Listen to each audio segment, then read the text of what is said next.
Universidad de Bélgica. El título de su charla es Identification of Rabies Virus Polymerase Inhibitors that block viral replication in human brain organoids. Del virus de la rabia que bloquean la replicación viral en organoides cerebrales humanos.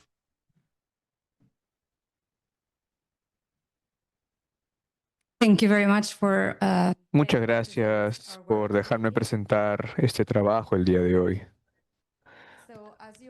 Como todos saben, la rabia es un problema de salud bastante grande. Aún tenemos 59 muertes por año y estas personas llegan al hospital ya con síntomas y se quedan en el hospital por unos cuantos días. Entonces creemos que hay una posibilidad de salvar a estos pacientes con antivirales. Están ahí durante días y que es una ventana de tiempo donde quizás podríamos tratarlos con este método. Lo que tratamos de hacer es ver cómo hacer estos tipos de muestreos con estos tipos de antivirales. Entonces, en colaboración con el Centro de Bélgica, hemos probado 120.000 moléculas que están en placas como las que ven en pantalla. Entonces tienen una molécula en cada espacio y a esto le añaden células con el virus de la rabia, lo cual en nuestro caso es un virus que tiene una proteína especial, entonces podemos hacer seguimiento a la infección aquí. Lo que va a suceder es que después de 5 días van a ver una fosforescencia roja indicando que el virus está listo para replicarse y en algunos casos las moléculas podrían bloquear la replicación del virus y esta fluorescencia va a ser más baja. Debido a este sistema somos capaces de leer todas estas placas y ver, aquí tienen un ejemplo de cómo tenemos algunas células en color azul y aquí pueden ver que el virus fue capaz de replicarse bastante bien porque tenemos señales rojas abundantes. Entonces, por supuesto, 120.000 moléculas son muchas. Eso no lo hacemos manualmente. Tenemos una infraestructura especial llamada CAPSID. Es un robot independiente que se ubica en nuestras instalaciones. La idea de este robot es colocar las placas dentro de esto y el robot tiene un brazo robótico que pueden ver ahí a la mitad de la imagen y toma las placas y dentro también hay incubadores y también lectores de placas y hace todo. Y este robot trabaja las 24 horas durante 7 días a la semana, entonces hace un trabajo bastante grande.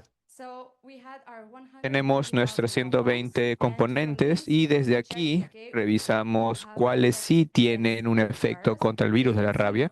Pueden ver aquí en el gráfico en la parte de arriba derecha, tenemos la mayoría de los componentes. Esto nos permite 100% de infección y 100% de viabilidad. Entonces, no son antivirales contra la rabia, sino no son tóxicos. Esos no son en los que estamos interesados, en los que sí lo estamos, son los que están aquí en los círculos verdes. Aquí tenemos un número grande de componentes y estos tienen al menos algún efecto antiviral porque pueden ver el porcentaje de infecciones bajo, pero la viabilidad de las células es a un 100%, así que no son tóxicos. De estos seleccionamos 31 componentes que tienen un S50 y S50 bajo.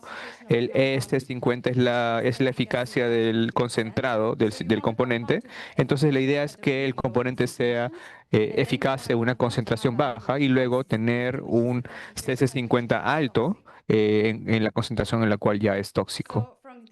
Entonces, de estos 31, seleccionamos 2 para más análisis y entonces probamos estos componentes en modelos simples in vitro y luego también queremos probarlos en algún modelo mejor en colaboración con el profesor Catherine Berfagui. También los trabajamos con organoides de cerebros humanos. Entonces, aquí tenemos células madre humana que la diferenciamos en células precursoras y de otro tipo, perdón, que las juntamos y se convierten en organoides humanos. Aquí tenemos células como las neuronas. Entonces, aquí podemos testear si es que el virus de la rabia puede replicar en estos organismos y pueden ver en estas fotos que cuando tienen el virus en rojo, como lo ven una infección comparado a una condición no infectada.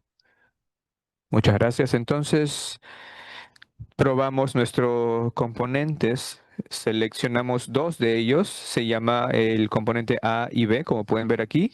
En la condición con el DMSO no hubo componente y pueden ver que el virus de la rabia pudo replicarse en rojo, pero cuando añadimos el componente ya sea A o B, vimos que no hubo implicación del virus de rabia y aquí en el gráfico pueden ver la cuantificación.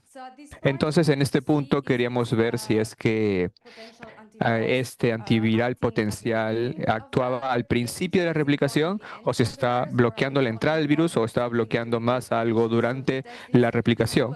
Para testear esto, usemos digamos, una adición de tiempo de medicina para poder ver su efecto. Entonces, como controles, y usamos bafilomicin A1.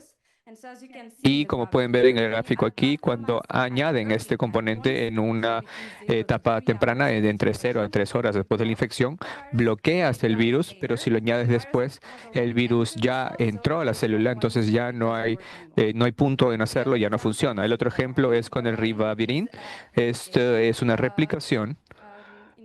Es un inhibidor, entonces bloquea los polímeros. En este caso pueden ver que con este componente, si lo añadimos en una hora después de la infección, hasta 11 horas después de la infección, aún puede bloquear la- la- aún puede bloquear este proceso. Entonces pueden ver que ambos son capaces de bloquear la etapa tardía de la replicación. Entonces, para tratar de identificar el objetivo de este componente, hicimos lo que se llama una selección de resistencia. Tomas tu virus, tus células, y luego añades una concentración baja de tu componente. Entonces, esta baja concentración va a permitirle al virus aún poder replicarse, incluso si es lentamente, pero aún lo va a hacer. Entonces, la idea es que en algún punto este virus vaya a mutar y que esta mutación pueda confirmar la resistencia al componente. Y luego empiezas a añadir más y más componente y en un punto vas a terminar con un virus resistido. Como pueden ver aquí, para cada uno de los componentes A y B, terminamos con 3 virus de resistencia y pueden ver en el gráfico que los 3 virus, cuando tienen una concentración alta de tu componente, por ejemplo, T micromolar, pueden ver 30% de inhibición. Entonces, claramente los virus son resistidos. Entonces, si comparas estos con la curva verde, pueden ver que aquí tienen 100% de inhibición. Entonces, estos virus son claramente resistentes a los componentes. Luego tomamos estos virus y los secuenciamos para ver dónde están ubicados las resistencias y para ambos componentes las resistencias fueron encontrados en la proteína A, que es una proteína que está compuesta en diferentes dominios. Entonces el RNA depende de los polímeros, un dominio de conector. Entonces, para el componente A, encontramos que esto está ubicado más en la terminación C del dominio, que no es un dominio catalítico, pero es muy importante para la interacción con su cofactor, la proteína P. Entonces, esos interactúan juntos para obtener la replicación y creemos que quizás el componente esté bloqueando esta interacción e impidiendo la replicación del virus. En el caso del componente B, encontramos que la limitación está ubicado en el CAP, del dominio CAP. Entonces, este dominio va a tener esta parte aquí. Entonces, probablemente vean que el componente esté bloqueando el CAP del mensajero RNA. Entonces, este es el inicio de nuestro trabajo. Estamos tratando de trabajar más en esto. Ahora estamos desarrollando un sistema de mini genomas con todas sus limitaciones y asegurarnos de que realmente estén confiriendo la resistencia y también para poder probar diferentes componentes en otros sistemas. También nos gustaría hacer un mini genoma de virus Chandipura, no sé si lo saben, pero es otra variante que está teniendo mucho impacto en India, está infectando a muchos niños y el ratio de fatalidad es casi 50%. Entonces nos gustaría ser capaces de ver si es que podemos encontrar otros componentes en las rabias si pudieran combatir también la chandípula. Nos gustaría también continuar optimizando nuestros componentes, entonces cambiando la estructura de nuestros antivirales para hacer que funcionen incluso mejor. Y también nos gustaría trabajar en la parte mecanística, así que si alguien aquí tiene más información sobre cómo estudiar los mecanismos de, por ejemplo, el CAP de los polímeros o algo relacionado a eso, no duden en colaborar con nosotros. Estamos abiertos a sus ideas y también estamos planeando en hacer nuevas pruebas de high throughput. Estamos planeando en probar 350.000 librerías con nuestros sistemas de CAP y luego lo cual pensamos que lo más importante es probar los componentes en otros modelos. Nos gustaría probar nuestros componentes en un modelo de barrera de sangre cerebral. Entonces, si tienen experiencia, no, por favor, no duden en venir hacia mí luego de esto. Y también queremos hacer modelos animales. Tenemos una colaboración en Bélgica con Cienzano para modelos con ratones, pero si tienen ustedes otros modelos y quieren testearlos en otros componentes, por favor, háganoslo saber. Me gustaría agradecer a Mei Lin y New Wang.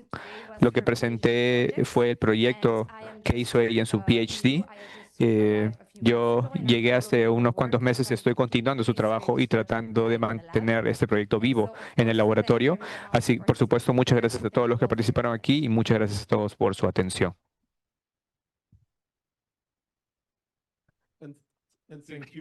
Muchas gracias por haberte tomado el tiempo perfecto. ¿Tenemos tiempo para preguntas? Sí. Ok, doctor Schnell, el micrófono, por favor.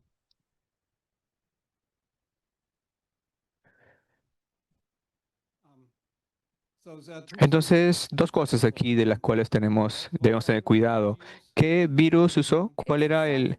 Es un SAT-B19. Ok, sí, ese es un artificial. Pero el polímero es algo bueno, pero lo que hemos hecho hace ya un tiempo atrás y que encontramos mucho trabajo en NASIN, y yo creo que el experimento en ratones sería la primera opción, definitivamente. Y yo estaría más que encantado de ayudarte con eso. No es tan difícil, es solamente colocar ratones. Sí, ¿tienes algunas bibliotecas de viabilidad, algunos estudios ya realizados? Sí, entonces al momento todo lo que tenemos es en células, pero la idea es, el plan es hacer esto, es ver la disponibilidad de esto en ratones, en humanos. Entonces sí, eh, quizás sí, eso sería una muy buena opción. Pero los grados de toxicidad son algo en lo que hay que prestar atención tarde o temprano.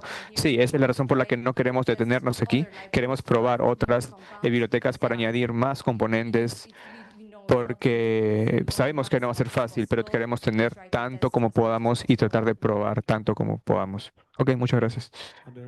¿Hay alguna otra pregunta? No, entonces, ok, perdón, sí. Solo quería o me gustaría sugerir que quizás sería interesante probar estos medicamentos estos dos componentes con, con extractos de hígado, porque algunas veces esto puede ser activados por este organismo. Ok, muchas gracias por tan buena presentación. Vamos a continuar con la siguiente, que es una presentación online. ¿Puedes buscarla acá? Ok, doctor Yoti Yadav, del Colegio de Medicina Veterinaria, nos va a hablar sobre la terapia génica con anticuerpos para la rabia. ¿Está en línea? Perfecto.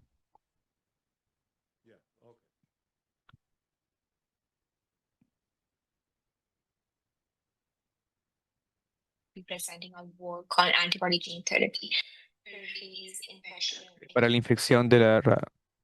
Hola, soy Jody Yadav del Centro de Investigación Veterinaria y voy a presentar mi trabajo en la terapia génica con anticuerpos para la rabia. Como todos saben, este tipo de rabia es una de las infecciones más mortales en el mundo. Aquí ha matado más de 59.000 personas y lo hace cada año. Está más predominante en países del África. Tenemos vacunas efectivas para prevenir esto, pero han demostrado ser no tan efectivas y también son escasas. Entonces, ¿cuál es la limitación de esta vacuna? Entonces, como vemos en la foto, la barrera excluye la mayor cantidad de moléculas que entran en este organismo. Entonces, este virus empuja esta barrera incluso mucho más allá para que nada más pueda entrar. Entonces, algunos componentes de la vacuna son excluidas por el cerebro. Entonces, en el estudio propone usar una terapia específica para poder abordar este desafío. Entonces, ese tipo de terapia eh,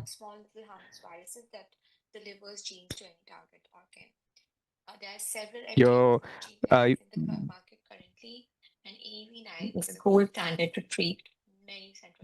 con esto podemos tratar muchas enfermedades. Con esto lo hemos diseñado con estándares particulares, con anticuerpos humanos para poder tratar esto. Este anticuerpo se lo ve como es en la proteína G ubicada en el virus. Entonces, la idea de estos vectores es que cruza la barrera y usa diferentes células del cerebro de forma independiente del huésped y su respuesta inmune, mejorando la neutralización del virus. En nuestro estudio hemos visto que una sola inyección de este vector podría ser suficiente para proveer una producción a largo plazo del anticuerpo y así convertirse en algo efectivo contra la rabia. Probamos nuestra hipótesis en 2 casos de estudios y queríamos probar si esto podía prevenir el desarrollo de esta enfermedad. Entonces, para poder continuar con el tratamiento, desafiamos esta hipótesis y la idea era poder prevenir este virus de variante canina. Hicimos 4 grupos de tratamiento. El primero simplemente era un grupo que tenían el virus. Luego tenemos un grupo de vacunas. Sabemos que esta vacuna tiene 2 dosis. Entonces, la primera era dada en el día 0 de la enfermedad y el refuerzo en el día 5. Y luego el tercer grupo era para aplicar RAAB9 en una dosis baja. Entonces, le dimos una única inyección en el día 0. Y en el día 12 de todo esto, recabamos muestras de sangre para ver cómo habían reaccionado antes de poder desafiar este anticuerpo. Monitoreamos todos estos resultados por 67 días y cuando vimos el ratio de sobrevivencia, vimos que la línea roja, que eran los ratones que tenían solamente los que tenían el virus de la rabia y que no habían recibido tratamiento, tenía una respuesta adversa luego de los primeros 20 días de la inocula. Entonces,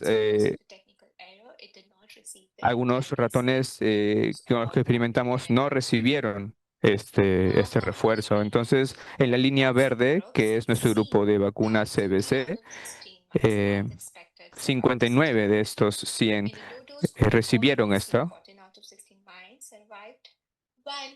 mientras que vimos que en el tratamiento que recibió la dosis alta respondieron a este desafío y previnió el desarrollo de la enfermedad en casi 100% de los ratones tratados. Después vimos esto de diferentes ángulos y vimos los tipos de anticuerpos de 12 y también del endpoint y vimos cuáles eran las diferencias. Vimos el grupo de tratamiento, vimos el grupo de las vacunas y podemos ver que los ratones que fueron inyectados con el RAB9 tuvieron una respuesta significativamente mejor luego de un periodo de tiempo de 60 días. Entonces, lo que lo que se recomendó fue un títer de 0.5 por animal. Y podemos ver que estos vectores tenían más de 100 veces eficacia. Y con todos estos hallazgos vimos, como pueden ver aquí tenemos un cuadro en la parte de arriba que grafica a los que recibieron una dosis baja y el de abajo los que recibieron una dosis alta. Entonces podemos ver que los que estuvieron expuestos a esto tuvieron una reacción más adversa. Luego queríamos investigar también los desafíos en la post-exposición de la rabia. Entonces, vimos que es el mismo virus y nos dio el resultado que tuvo con el tratamiento AA RAP 3 días después de estar expuestos a la rabia. You can see that the rabies challenged mice with no treatment, all of them reached human endpoint within like 11 days. And the AAV-treated mice, 3 days post-rabies 3 días challenge, después del we see tratamiento, that nosotros 11 of vemos the que mice 11 de 12 sobrevivieron. Entonces, really remarkable esto fue result. bastante bueno. Neutralizing Vamos antibody viendo titers a seen, los and they observed revés. that Luego the podemos AAV-treated, as notar expected, que fueron these mice tratados had como se maintained esperaba. stability Ellos pudieron with mantener neutralizing algunas antibody revisiones. serum Utilizamos el serum como se indica aquí por los puntos to further azules. confirm the presence of Antes de eso se vio WCR57 in the brain cells, en brain las células cells of AAV-treated mice. cerebrales. Se ve aquí todos estos puntos como marrones que se notan, se han agrandado para que ustedes puedan ver cómo se ve. Nosotros podemos concluir entonces que esta administración de rabies no solamente ayuda con la infección de la rabies, pero pudo rescatar a estos animales de la enfermedad de la rabia. Ahora, para probar esta terapia en un modelo más grande, hemos probado o testeado en gatos. Una vez más, cantidad de por un periodo de 4 meses, se hicieron esos tratamientos y hicimos este modelamiento por más o menos, gatos de 4 meses que fueron tratados por un periodo de tiempo de 4 años. Hicimos todo esto. Nosotros recolectamos el serum y el CSF cada mes y empezamos a ver los anticuerpos en los animales. Solamente un mes después del inicio del tratamiento, ustedes pueden ver aquí que hay ciertos picos y luego empieza y se mantiene constante más o menos por 12 meses. Ahí están las respuestas. En algunos de estos gatos hay, aquí están con alta dosis en serum, pero en CSF solamente aquellos que tenían dosis altas pudieron entonces mantenerse y de ahí declinaron o bajaron los siguientes meses. Esta respuesta inmunológica en gatos fue buena. Nosotros hemos ido de eso haciendo análisis, viendo los anticuerpos con nitrogen y con Rabi. Últimamente nosotros podemos conformar estos hallazgos y recolectamos los cerebros después de 2 años de los gatos y aún y cuando esto declinó los anticuerpos o bajaron los anticuerpos, se observaron todos estas neuronas marrones como en el cerebelo y en el hipotálamo. Se fueron, especialmente en esta parte del cerebro. Ustedes pueden ver aquí en este gráfico claramente. También se observó después en la espina dorsal Para aquellos que recibieron unas dosis altas, todas estas células hablan acerca de aquellos que tuvieron el vector y expresaron los anticuerpos contra el virus de la rabia. Ahora, nos preguntan frecuentemente cuántos tratamientos utilizan. Para hablar de esto, nosotros podemos hablar acerca de este estudio con el uso de la producción de anticuerpos. Entonces, en ratones, nosotros administramos el tratamiento y analizamos las muestras de cero utilizando este serum anticuerpos fluorescente. Podemos mostrar aquí que se ve este cuerpo neutralizante o estos anticuerpos neutralizantes en esta zona, en la parte 2, tan temprano como 2 días después del tratamiento. Después de 12 horas, luego 24 horas, 10 puntos, como ustedes pueden haber visto, para poder empezar a ver algunos cambios. En gatos, los anticuerpos se expresan 3 días después del tratamiento inicial.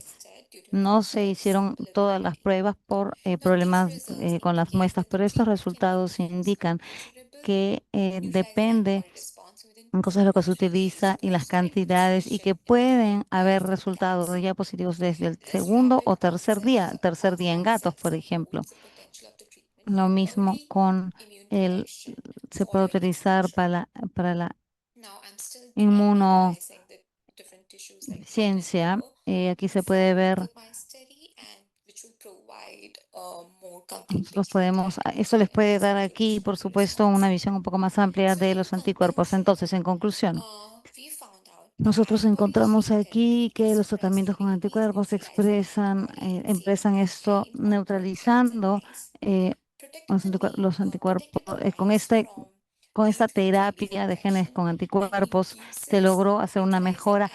Se indujo la producción en 2 a 3 días después de la administración. Empezaron a producirse estos anticuerpos. Hay un gran potencial para poder utilizarlo en la preexposición y postexposición de este contexto. Con esto yo quisiera agradecer a mis profesores, al doctor Martin, a la doctora Gross y Courtney Garrett y también mis colaboradores, el Departamento de Salud, CDC, UMass Chan, etcétera. Muchísimas gracias. Quisiera aceptar o podría aceptar preguntas de ser necesario si ustedes las tienen.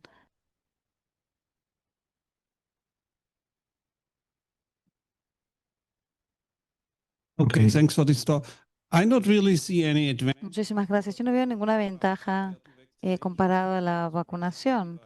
Yo no sé si me gustaría tener anticuerpos expuestos en mi cerebro. Yo no sé cómo es que usted logró que lo aprobaran siquiera, porque ustedes utilizan un vector viral que expresa anticuerpos, pero si ustedes vacunan y luego ya tienen anticuerpos, o sea, no sé quién haría eso. Yo creo que su justificación no es correcta. Esta es una expresión de una proteína, de un anticuerpo. Si ustedes vacunan, uno tiene diferentes anticuerpos recibidos y son resultados de largo plazo. Pero esto, no sé, yo no veo la diferencia aquí. Sí, la idea principal fue la profilaxis post-exposición. Si es que no habían síntomas, si es que no había encefalitis, la idea era ver cómo había algún resultado o el tipo de resultado que se lograba, ¿no? En el cerebro. Es algo que ayudara a neutralizar la infección de la rabia y proteger a los animales. La idea principal fue utilizar esta terapia de genes anticuerpos contra o post-exposición, ¿sí? O post la terapia de exposición. Entonces, otra ventaja es que no se tiene que dar otra dosis más. No se da un beneficio a largo plazo. Nosotros por 2 años hemos visto que los gatos han estado protegidos por todo ese tiempo. Así que nosotros no vemos una respuesta contra esto. Pero no estamos pensando ahorita todavía en verlo en humanos, ¿no? Doctor We have to move forward. Gracias. Tenemos que avanzar en la agenda. Muchísimas gracias por su presentación. Para continuar con la agenda, convocamos al doctor Paul Galvez Murillo del Laboratorio de Química de Proteínas y Centro de Investigación y Estudios Médicos de la Facultad de Medicina Humana de la Universidad Católica de Santa María, Arequipa, Perú, con su trabajo intitulado Diseño y caracterización de candidatos a proteínas señuelo contra la rabia, un estudio in silico bioinformático. ¿Puedo iniciar? Ok, muchas gracias. Primero, hacer la corrección. Soy estudiante de medicina de la Universidad Católica de Santa María.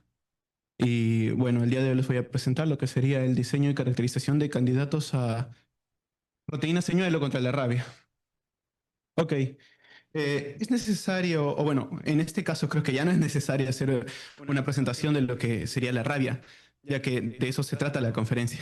Pero lo que quería resaltar es de que hay algo muy interesante con la rabia, y es de que es una enfermedad muy compleja de tratar por el hecho de que usa la fisiología humana como un mecanismo de evasión inmune.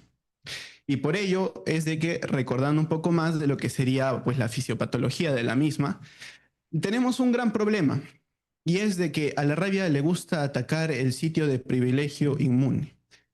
Hablamos del sistema nervioso central, y este va a estar protegido por lo que viene a ser la barrera hematoencefálica. Entonces, si nosotros queremos idear alguna terapia antiviral, tendríamos que considerar esta gran limitante.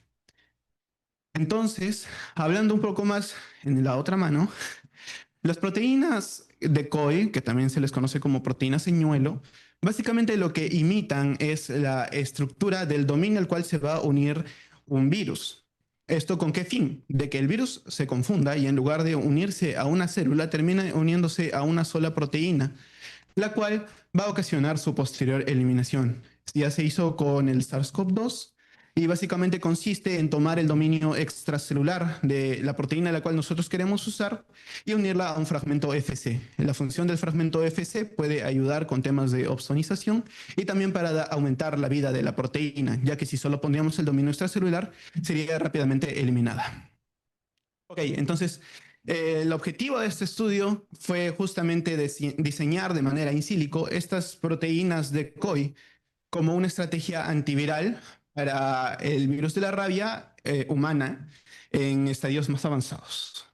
Entonces, el plan de trabajo primero sería alinear lo que serían las diferentes variantes de la proteína G de la rabia, luego diseñar nuestras proteínas señuelo, luego validarlas mediante lo que sería el docking y también las constantes de enlace, también buscar una validación teórica de los mismos y ver más o menos el futuro de estas proteínas para ver su aplicabilidad.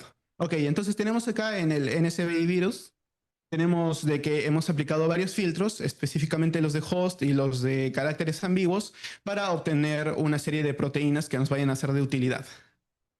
En base a esas proteínas obtuvimos como 1005 variantes de la proteína G del virus, por lo cual se usó un algoritmo con el cual nos daba una representatividad del 95%. Luego, esta es la secuencia con la cual se puede hacer estas proteínas de tipo señuelo. Primero se usa un péptido señal, que es para su expresión como proteína recombinante, y los dominios extracelulares que se pueden obtener mediante UniProt. Utilizamos un linker glicina-serina para lo que sería unirle al fragmento FC de una IgG y luego otro para añadirle a una lanzadera para la barrera hematoencefálica. Entonces, ¿qué es lo que buscamos nosotros? Atravesar la barrera hematoencefálica por medio de estas proteínas. Aquí tendríamos las dos principales, en este caso de la P75 y la otra del receptor de acetilcolina. Estas ya serían como que la unión a lo que sería la proteína G del virus.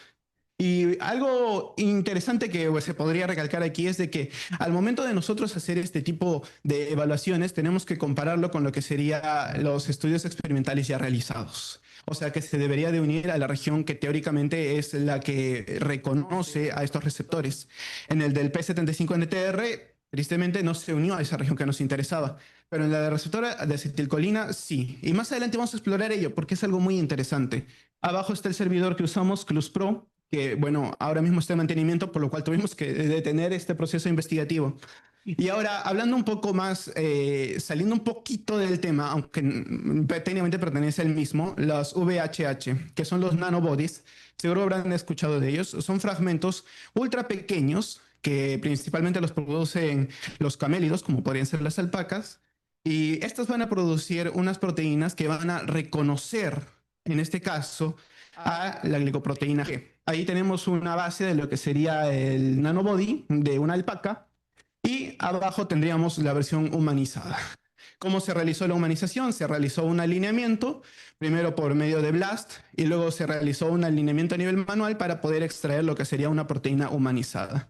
Y caballeros, hay cosas las cuales uno no se puede inventar. Para su validación tenían que estar casi en el mismo punto, porque recordemos que si hay una variación del movimiento de estas proteínas, ya no lo va a reconocer como debería. Y en este caso vemos a las dos proteínas, la humanizada y la original del camélido, y las regiones de reconocimiento están pintadas tanto en amarillo y verde. O sea, ha sido una exitosa humanización. Y aquí tenemos lo que sería su enlace. Este sería más o menos el alineamiento proteico de lo que serían las mil tantas secuencias que encontramos de la glicoproteína G, que se redujeron después de usar ese algoritmo para obtener la representatividad del 95%. Y bueno, las tecnologías actuales, porque si bien esto de las proteínas señuelo no es tan nuevo, las tecnologías actuales nos permiten hacer diversos cambios que pueden ayudar a mejorar estos diseños. Primero tenemos la proteómica de precisión, que sería mediante estos secuenciamientos, estos alineamientos de secuencias múltiples en la glicoproteína G, evaluando de que los lugares donde se vayan a unir sea una región que abarque a una gran cantidad de variantes proteicas. Otro muy interesante es la mutagénesis, donde podemos modificar residuos exactos para tener una mayor afinidad con el virus. Y luego también tenemos una selección de mutaciones favorables para el diseño. Esto va principalmente con la FC, que la FC, cuando se va a unir al virus de nuestro interés, puede llegar a generar inflamación. Y en un estadio de rabia avanzada, la inflamación creo que sería un tanto perjudicial. Entonces existen mutaciones las cuales no tienen esta expresión de lo que sería una inflamación tan elevada. El decoy tradicional ha sido mucho más estudiado, pero tiene más limitaciones y tiene un futuro muy incierto, mientras que los nanocuerpos teóricamente no son decoys. Pero básicamente el virus busca el decoy y en este caso los nanocuerpos buscan a la proteína del virus. Y bueno, hemos visto de que tiene un tanto menos de limitaciones y tiene un futuro más prometedor. ¿Principalmente en qué? Y aquí vamos a los retos. Principalmente basado en el peso. La glicoproteína G es una proteína trimérica. Y este es un gran problema porque una vez se realizó un estudio con la proteína NP75, o bueno, la proteína P75NTR, unida a un fragmento FC, y se encontró de que no era del todo efectivo. ¿A qué se debía? De que esa proteína era dimérica, mientras que la glicoproteína G de la rabia es trimérica. En ese caso, ¿podríamos nosotros considerar quitar ese FC y usar un foldón? ¿Qué es un foldón? Que es una proteína que se va a agrupar con otras proteínas similares a él, formando ahora sí una estructura trimérica que podría ayudar a lo que es a realizar un bloqueo estérico o alostérico de esta glicoproteína G.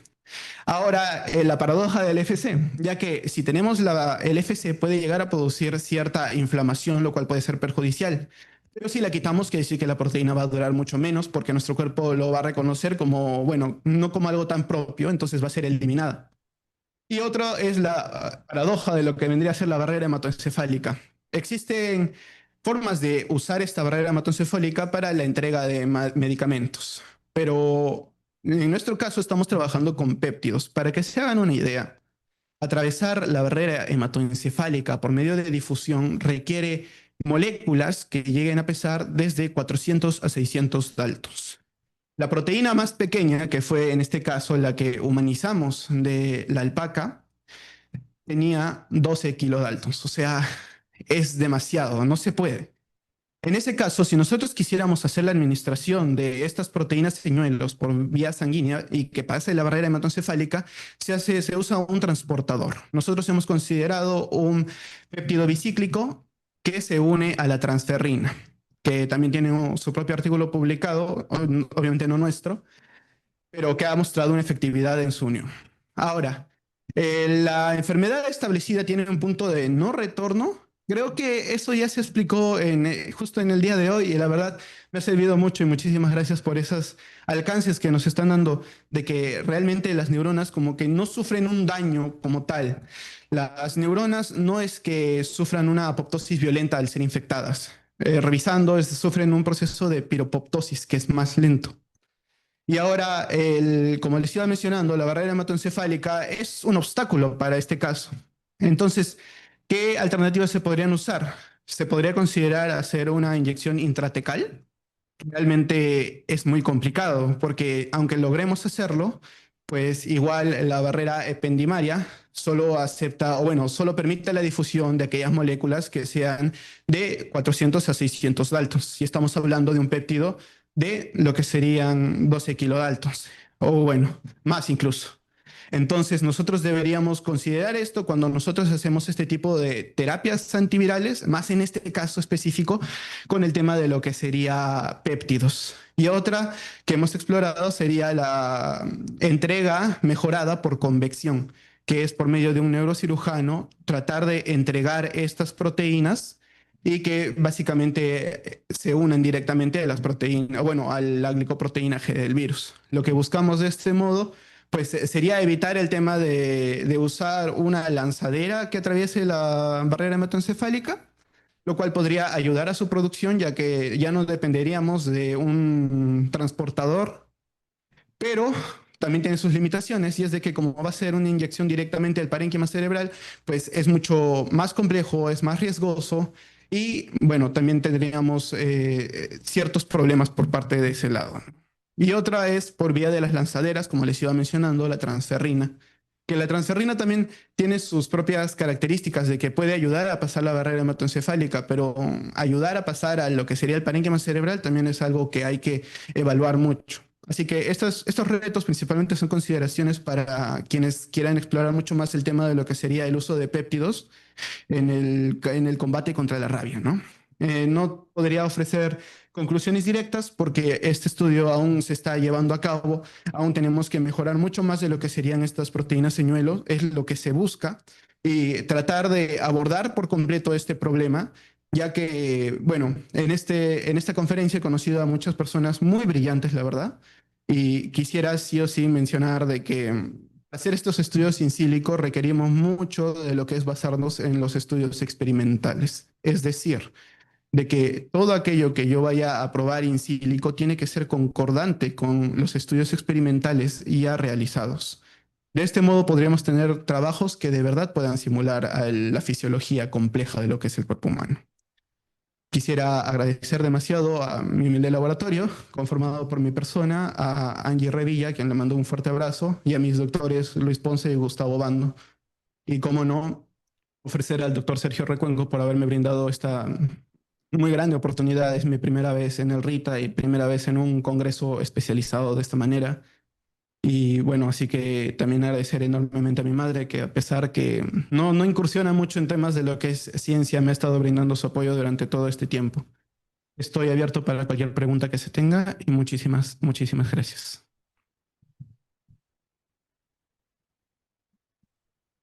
Thank you very much. I think it's great. Muchísimas gracias. Creo que es genial ver a estos científicos jóvenes, verlos tan apasionados con el tema.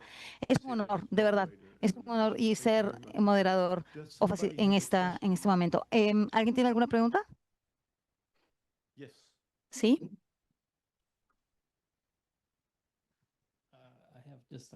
Yo tengo un comentario.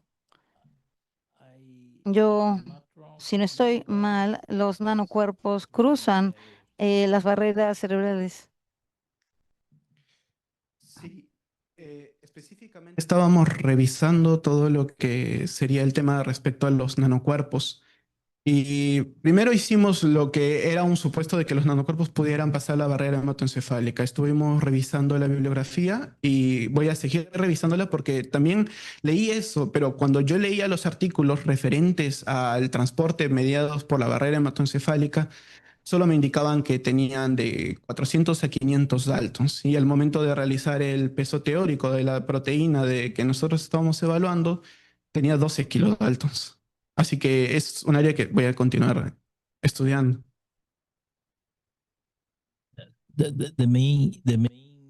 El problema principal con los nanocuerpos es que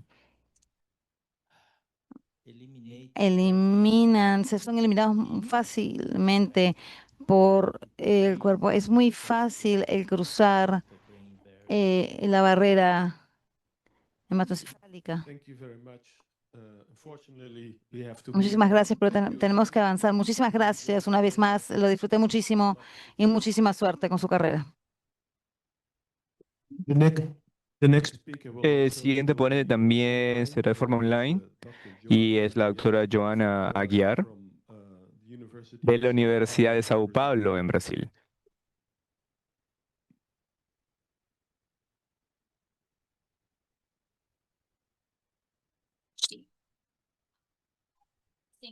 Drug for anti-rabies activity. Buenas tardes. Este proyecto fue financiado internamente y la idea es colocar predicciones in silico para poder tener candidatos que fueran adecuados para este proyecto. Como sabemos, esto puede causar más de 59.000 muertes por año, probablemente muchas más que esto, en regiones donde el acceso a las vacunas son limitados. La mayoría de síntomas aparecen, pero la infección es casi invariablemente fatal. Y por esta causa, por este alto nivel de fatalidad, tratamos de hacer testeos con fármacos aprobados. Y la idea es que puedan tener también propiedades antivirales. Hemos hecho modelado computarizado con ensayos en células para poder evaluar esto de forma sistemática. Y para conversar sobre las dinámicas moleculares tengo que ir hacia el pasado. Un poco en mi proyecto de mi maestría, que esto es un poco más simple que las dinámicas moleculares. Y revisamos toda la literatura y vimos estos componentes con todos los 5 proteínas que están en la rabia. Después de eso tuvimos un gran número de componentes utilizables y entonces eso fue lo que hicimos para estas dinámicas moleculares. Todo esto fue filtrado en mi estudio de maestría. En cuanto a estas dinámicas, tenemos estas clases de proteínas y usamos un subcultivo. Y también usamos otro tipo de software para poder obtener los resultados que voy a mostrarles y espero que les sean de ayuda y que puedan darme feedback. Para nuestros ensayos in vitro, hicimos ensayos de infectividad en células BHK21 con fluorescencia microscópica. También y utilizamos PCR en tiempo real cuantitativo para medir los cambios y también tuvimos más ensayos para identificar mecanismos de acción para estos componentes. Entonces, vamos a ir componente por componente, empezando con la ofloxacina, que es un antibiótico que inhibe este tipo de componentes. Entonces, esto de aquí ha mostrado una efectividad alta en el metabolismo y son usados para inhibir las replicaciones. Su productividad era un grado 5, lo cual no es demasiado destacable, pero es seguro y mostró potencial a la vez. Aquí hay algunos resultados para este componente. Tenemos proteína de fósforo, y también tenemos estos tipos de proteína y con estos resultados la idea era tener objetivos específicos en donde queríamos probar si es que la replicación sucedía o no. Entonces, nuestro primer resultado, esto es nuestro títer viral en cuanto a el ensayo de esto. Podemos ver en esta gráfica los valores y en todos estos presentaron dilución, el 0,92, lo cual es la segunda. Esto sí mostró algunos resultados aquí. Aquí pareciera como es proviral, pero debido a la baja concentración del fármaco aquí, quizás debe ser algún tipo de ruido del ensayo. Tenemos el 2.0 mostró una tendencia específica en caída para todos estos fármacos. Y eso también mostró un poco de reacción. Entonces, para lo que es, la reducción fue más fuerte que lo esperado debido a que este componente no era tan conocido en ese momento, pero teníamos micromolares de 2.77. El 0.92 mostró que esto es bastante similar, pero aquí sí vimos una disminución casi a cero, lo cual es interesante porque es una dilución más pequeña del fármaco. Sí mostró algunos resultados que no esperábamos. Y luego tenemos el ofloxacin, entrada del virus. Pero esto de aquí tenía factores como la dilución. Vemos 0.92, que es un poco más alto de lo que habríamos esperado porque parecía que había más virus en este control, pero esto es un poco de ruido o algún tipo de problema. Esto no está en réplicas biológicas, pero sí había un poco de ruido basado en el 0.0, no, 2.00. Entonces vimos ese tipo de cambios especialmente en las diluciones de más alto valor. Luego también tenemos nuestro ensayo de inactivación de partículas que se realizó con la fluorescencia.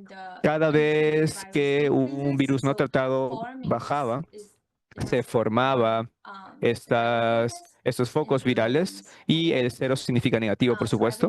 Entonces, cada vez que lo no tratado bajaba, excepto aquí, cada vez que esto bajaba del 0.92 o 2.77 también bajaba. Entonces, aquí podemos ver la disminución, aquí también. Y aquí también fue hasta cero. Entonces, esto significa que hay algún tipo de efecto y que la fosforescencia está teniendo un resultado en el ciclo viral. Entonces, en general, hizo que el fármaco mostrara una inhibición en la replicación del virus. No es perfectamente consistente, especialmente con el 0.92 en micromolar, pero sí sugiere cierta interferencia en la replicación y en la estabilidad, especialmente en una dilución más alta. No puede ser un candidato en sí, pero sí refuerza la idea de que esto puede interactuar con bioproteínas en formas en las que aún no tenemos tanta claridad, pero estamos esperando que la investigación pueda optimizar. El siguiente fármaco es el diclazuril, que es un mecanismo de acción. Está más que nada en medicina retroactiva y también ayuda contra parásitos. Muestra también mecanismos que interfieren con parásitos. El valor fue de 2.2 y es importante ver que mostró una significante valor en cytotoxicidad en cuanto a los ensayos, y vamos a ver eso en los ensayos y sus resultados también. Entonces, empezando con las dinámicas moleculares, tiene un efecto muy alto en fosfoproteína, incluso en nucleoproteína y en glicoproteína. Tiene números altos. Esa es la razón por la que continuamos con las siguientes fases, imaginando que tendría lo que ver con la replicación debido a su afinidad tan fuerte con otro tipo de proteínas. En este ensayo para la replicación, como vimos a lo largo de la mayoría de condiciones, el títer viral era bastante similar. Y en algunos casos parecía como si fuera pro-infección cuando lo estábamos tratando, y esto tenía un títer más alto. Aquí teníamos este micromolar de 0.16. Esto había bajado, pero era muy inconsistente, y a lo largo de todo esto siempre parecía que era algo que ayudaba a estabilizar el virus de alguna manera. Nuestro ensayo de binding era un poco extraño. El micromolar de 0.39 sí mostró un declive bastante alto en el segundo y el tercer gráfico, y el 0.19 macromolar también era proviral. Aquí es similar, pero aquí usamos un valor más bajo, pero ese de aquí, el 0.39, sí parecía un poco, o parecía que seguía una tendencia más marcada. Esto podría ser de ayuda en ensayos clásicos con la dilución del diclazuril, lo cual es algo inesperado basado en el comportamiento de los resultados de dinámicas. En cuanto a la entrada viral, esto fue bastante proviral y esto parece que el diclazuril ayudó a que el virus entrara a la célula. Y aquí quizás esto lo ayudó a estabilizarse un poco. Nuevamente, todos estos resultados que vimos, lo vimos incluso en cuanto tratamos de normalizar los resultados. Y esto fue simplemente algo significativo. Probablemente también se coló un poco del ruido en estas pruebas. Este de aquí, por ejemplo, se ve mucho más como que está sucediendo algo con el virus. Tuvimos que hacer el ensayo con el diclazuril, pero en general el diclazuril no llegó a las expectativas y muchos de sus efectos pueden ser explicados por una no toxicidad más alta, lo que nos recuerda que unas dinámicas fuertes no necesariamente tienen que ver con una eficiencia biológica. Nuestra siguiente y última fármaco es el Pit Stop 2, que es un inhibidor muy conocido. Es una ruta que la rabia utiliza como entrada. Es similar a lo que pasó con las últimas dos. Tiene una toxicidad en altas concentraciones. Ha mostrado una efectividad de forma similar, como veremos en nuestro ensayo de replicación, pero primero vamos a ver los resultados de las dinámicas moleculares. Podemos ver los resultados del fosfoproteína. Este es el conocimiento que tenemos en cuanto a esto, y esto paró en las fases iniciales de la entrada del virus. Entonces, aquí tenemos el títer viral. Este 0.039 sí mostró una disminución en esta parte. Aquí eso pasó algo parecido al control, pero el micromolar de 0.21 aumentó significativamente en la parte proviral. Y eso nuevamente era algo mucho más probable.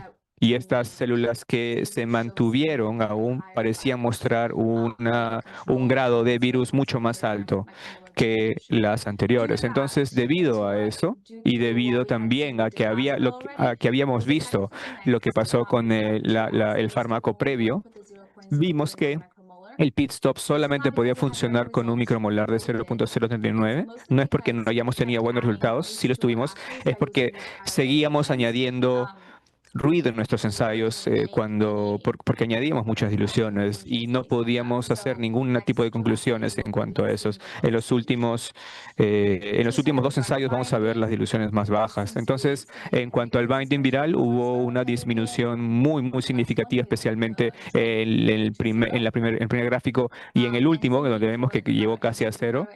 Y esta entrada aquí tuvo una disminución significativa en cuanto al pit stop 2.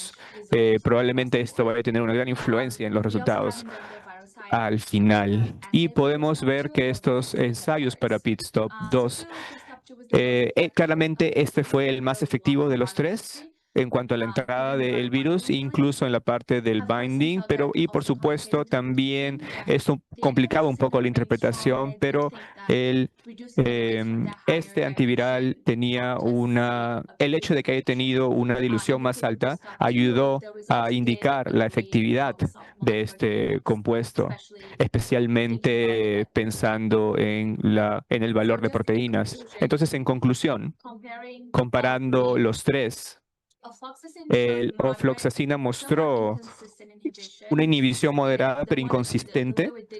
Lo que sí mostró es que tenía alto valor de replicación. El diclazuril era un poco más psicotóxico, teniendo en cuenta el alto nivel de dilución que tenía. Aunque no estamos tan seguros, el Pit Stop 2 fue consistente y actuaba más que nada al momento de la entrada. Creo que esa es la parte más importante. Mostró un grado de consistencia mucho más alto que los otros dos. Estos resultados mostraron que estas dinámicas deben ser validadas de forma experimental para poder ser agregados a la actividad práctica, pero también mostró que disminuimos el tiempo de recursos, el tiempo que nos tomó en tener estos resultados, por ejemplo, con otro tipo de drogas. Y más allá de identificar temas individuales, este proyecto quiso establecer protocolos específicos en modelos in silico y también en validación in vitro para las futuras pruebas. Este flujo de trabajo puede animar este tipo de descubrimientos comparado especialmente a otro tipo de compuestos que hemos usado en el pasado. Eso es lo que tengo. Muchísimas gracias y estoy dispuesta a responder cualquier tipo de preguntas. Muchas gracias, Doctora Joana. doctora Shana. Tenemos tiempo para una pregunta rápida. Corta, por favor. Ok. Doctor Wilwy, Microphone here. el micrófono aquí, por favor.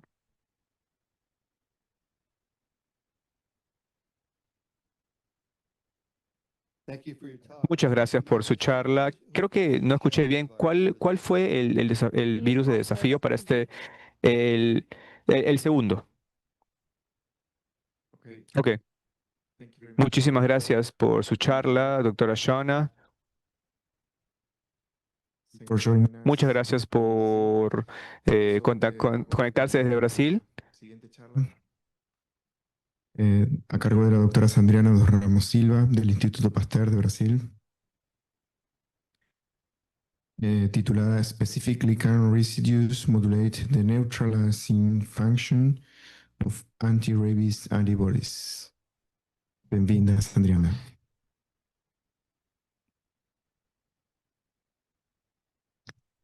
Boa tarde a todos. Buenas tardes a todos. Quiero agradecer al Comité Científico por la oportunidad de presentar este trabajo en RITA. El resumen científico que voy a presentar para ustedes es residuos de glican que modulan a actividad neutralizante de anticuerpos da rabia. Son resultados preliminares de un estudio que estamos desarrollando y queremos buscar una respuesta para cuál es la importancia en las actividades que ellos desempeñan contra el virus de rabia, anticuerpos que son inducidos após un tema después de profilaxia de preexposición. Y haciendo una introducción, nosotros la glicosilación en la función biológica, sabemos que carbohidratos, con excepción de la subclase G, es de tipo complexo. Y esto significa decir que además del pentasacárido, la inserción de otros carbohidratos como galactose. Esta cadena de carbohidratos corresponde a 2 a 3% de los anticuerpos. Entonces, la glicosilación de los anticuerpos está directamente relacionada con su función biológica y está relacionado también con para dar estabilidad a la molécula y también para que la molécula de anticuerpos pueda tener una conformación estructurada para que los anticuerpos puedan estar relacionados con diferentes células y también puede unirse a componentes solubles del sistema complemento. Glicoformas específicas interfieren positivamente o negativamente en su actividad biológica. Sabemos que la pérdida de fucose hace con que los anticuerpos se puedan unir a receptores y que desempeñan mejor la actividad y con relación a los anticuerpos. La glicolización mejora la unión de los anticuerpos GG.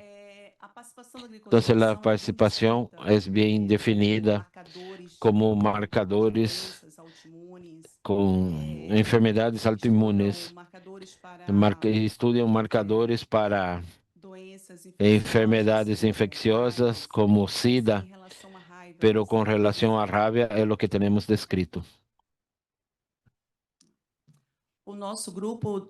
Nuestro grupo ha demostrado que la glicosilación de los anticuerpos de IgG1 inducido después de la vacunación para rabia es fundamental para mantener su actividad neutralizante. Este es el punto de partida para que nosotros podamos preguntar si la remoción de carbohidratos podría interferir en la actividad de estos cuerpos IgG1.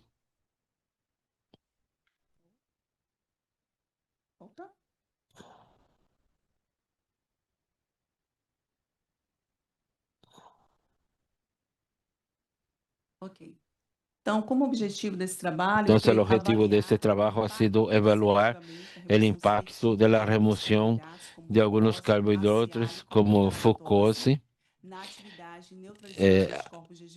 neutralizando los cuerpos de IgG1. Entonces, neutralizamos el virus de rabia y neutralizar in vitro.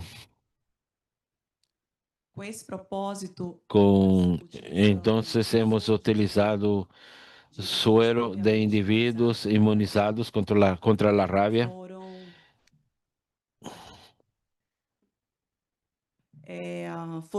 Han sido analizados por ELISA indirecto para tener la respuesta y analizados por RIFIT, que es una prueba convencional que todos conocen.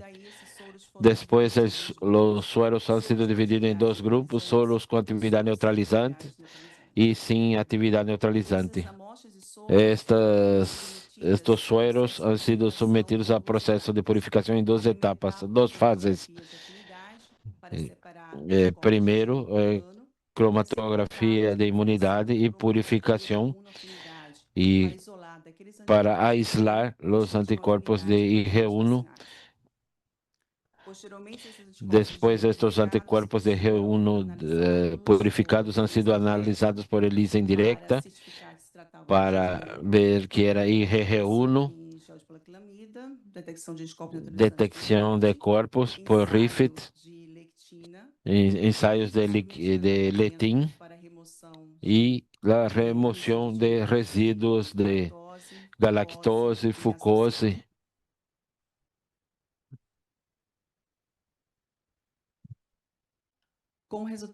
Como resultado principal, hemos observado que los anticuerpos IgG1 que han sido purificados y con actividades neutralizantes presentaron mayor afinidad a la glicoproteína del virus de la rabia y continuaron y mantuvieron su capacidad de neutralizar el virus con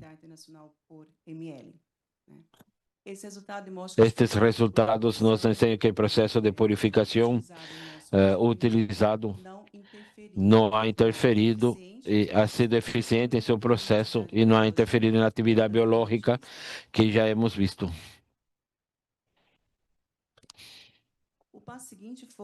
O outro tema foi analisar o período de glicosilação.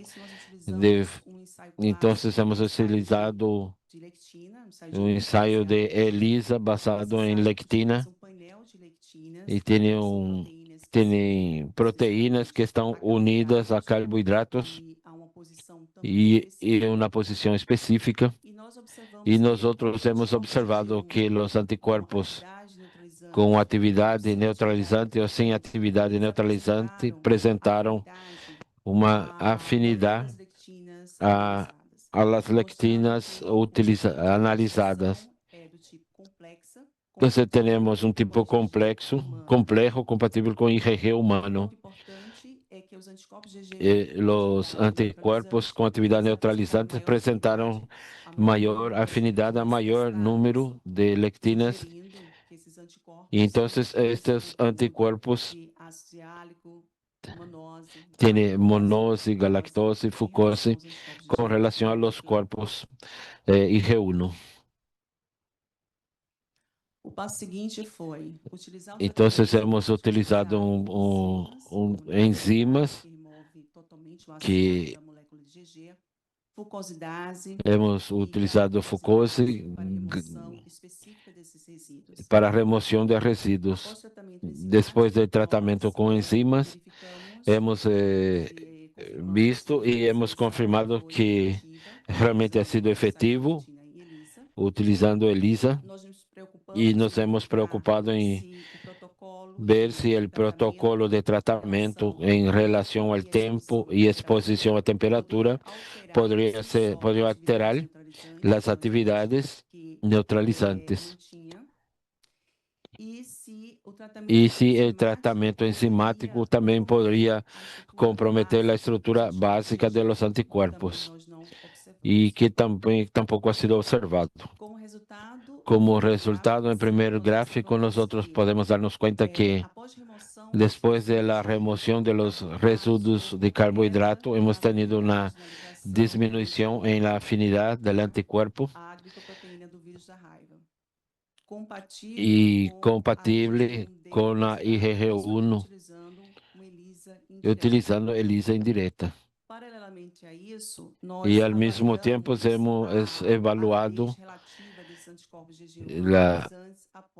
después de un tratamiento enzimático y hemos visto que observamos una disminución de la fuerza entre la glicoproteína y esta disminución ha sido mayor cuando removemos la molécula. También hemos evaluado el efecto de la remoción de estos carbohidratos en la actividad neutralizante. Entonces, hemos visto que anticuerpos que tenían actividad neutralizante, cuando pierde la cadena de carbohidratos, va a perder 100% su actividad. Y entonces, 85.1% de sialic acid, galactose 75.6% y la pérdida de fucose que ha perdido 51.2% de su actividad neutralizante. Lo que puedo decir como informaciones son resultados iniciales que necesitan ser estudiados. Los anticuerpos, las actividades neutralizantes contra el virus de rabia es altamente dependiente de la presencia de glican específicos. La remoción selectiva de sialic, fucose y galactose no disminuye la capacidad y disminuye el virus in vitro. Residuos de sialic son críticos y su disminución llevó a 85%, 76% de la actividad neutralizante, respectivamente. Entonces, son resultados iniciales, pero son resultados buenos que deben ser estudiados y en este momento estamos buscando colaboradores para poder identificar glicoformas específicas y anticuerpos con mayor potencial de neutralización del virus. Quiero agradecer al Instituto Pasteur por el apoyo económico para este proyecto. También quiero agradecer al grupo, a la doctora Fernanda, Elaine, a mi alumna de Elena, el Instituto Pasteur es un referencial para el estudio de rabia en Brasil y que está unido al gobierno del estado de São Paulo y ofrece un curso de especialización. Esto es importante para la preocupación es despertar en jóvenes el interés en estudiar rabia y formar profesionales con una mirada para la vigilancia de esta enfermedad. Agradezco el apoyo técnico de Eliana y Adriana. También quiero agradecer al comité científico y la oportunidad y a todos por la atención. Muchas gracias. Thank you very much for this presentation. We have time for one question. Yes, Dr. Willoughby. I talk a lot. You'd ask them. Ok. Muchas gracias por su charla tan interesante. Hubieron dos observaciones que me hicieron hacer esta pregunta. La primera es, muy seguido hay bajos niveles de neutralización detectada por el REFIT y también en ciertos sueros o plasma. También ha habido algún tipo de especulación que las personas en el Amazonas tienen un nivel bajo de anticuerpos que puedan neutralizar esto. Esa es una observación. Y la segunda es que la bibliografía antigua sugería que el virus de la rabia es un virus que, digamos, ata a este ácido y estos glóbulos rojos en el fucus. Mi pregunta para usted es, ¿usted cree que algo de la neutralización sea por atar el virus al anticuerpo en lugar de que el anticuerpo se ate al virus a través de las variables regiones del anticuerpo? Y si es que una de las formas de controlar eso, si es que tenemos un suero o plasma no específico, como en la glicoproteína, donde pueden de forma selectiva hacer esto y mostrar que esto no tiene efecto o que tiene algún efecto relativo al anticuerpo en sí, como otra glicoproteína estoy preguntando sobre la especificidad, si es que tiene una glicoproteína en algún suero y que haya mostrado algún efecto neutralizante. Carlos, ficou confuso a pergunta dele. O tradutor se perdeu. A pergunta. Pergunta foi se uma parte do efeito que você está medindo. Se você está medindo um efeito que o ligamento do vírus com outras partes de anticorpos está reconhecendo o vírus no anticorpo, pero fora da região específica para se há controle de outra proteína que poderia mostrar se esse efeito foi específico ou se foi propriedade. Qualquer glicoproteína no soro. Bom, o que nós observamos foi. O que hemos observado é a atividade in vitro, não no sistema. Ou seja, estás falando se hemos analisado se isto está em la posição FC está relacionado. A posição FAB do anticorpo está relacionado com a atividade de neutralizar o vírus. Em nosso primeiro trabalho, nós hemos visto que hemos analisado FAB do anticorpo e FC. Também hemos analisado por ensaio qualitativo e não quantitativo, com estoiquimetria de massa. Hemos visto que a deglicosilação que a posição FAB em estes resíduos específicos não vai alterar a afinidade com o antígeno. Pero quando vemos FC, parece que vai